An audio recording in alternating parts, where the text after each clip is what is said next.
في هذا العمل الجديد الذي نسعد بتقاسمه معكم أنتم عشاق الرياضة والمهتمين بخبايا البنية التحتية الكروية.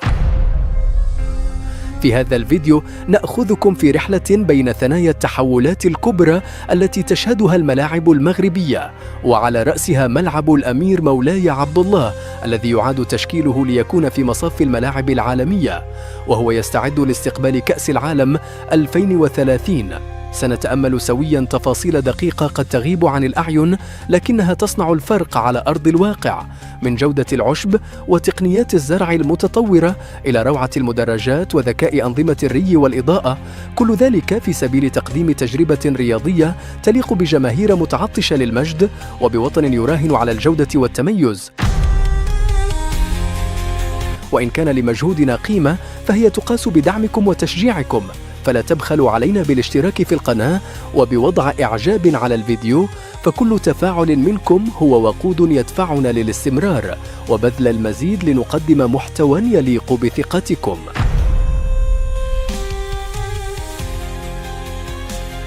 يشهد ملعب الأمير مولاي عبد الله تحولا نوعيا يترجم طموح المغرب في أن يكون من بين رواد البنية التحتية الرياضية عالميا.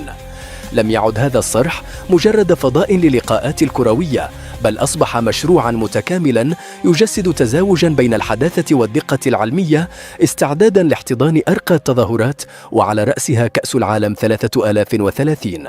تنبض أرضية الملعب بالحياة بفضل تقنيات حديثة لا نجدها عادة إلا في ملاعب النخبة الأوروبية، فهنا لم يفرش العشب كيفما اتفق، بل خضعت التربة لتحضير دقيق طبقة تلو الأخرى في انسجام علمي وهندسي بديع، حيث تلتقي الجغرافيا بالفن والهندسة بالبيئة. كل حبة رمل، كل قطرة ماء، كل شريط أخضر له دوره في خلق أرضية تليق بأقدام الأبطال.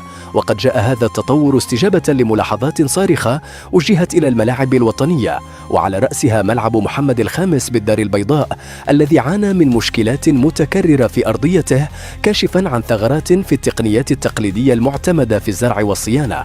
كان لابد من تجاوز هذه المرحلة، فالعشب ليس مجرد ديكور أخضر بل روح الملعب ومرآة تظهر مدى جاهزية بلد بأكمله. في ربوع ملعب الأمير مولاي عبد الله لا تترك الأمور للمصادفة، جودة المياه المستخدمة في السقي تخضع لمراقبة دقيقة لما لها من تأثير مباشر على صحة الجذور ونمو النبتة، كما أن نظام الري الذكي يسمح بالتحكم الدقيق في كمية الماء وتوقيتها، مانحا العشب حاجته دون إسراف ومتفاديا الغمر أو الجفاف. ورغم أن بعض التقنيات مثل نظام التدفئة الأرضية لا تزال حكرا على ملاعب في شمال أوروبا، فإن ما تم تحقيقه هنا يضاهي في دقته وإنجازه مشاريع عملاقة كتلك الجارية في ملعب نادي إيفرتون الإنجليزي.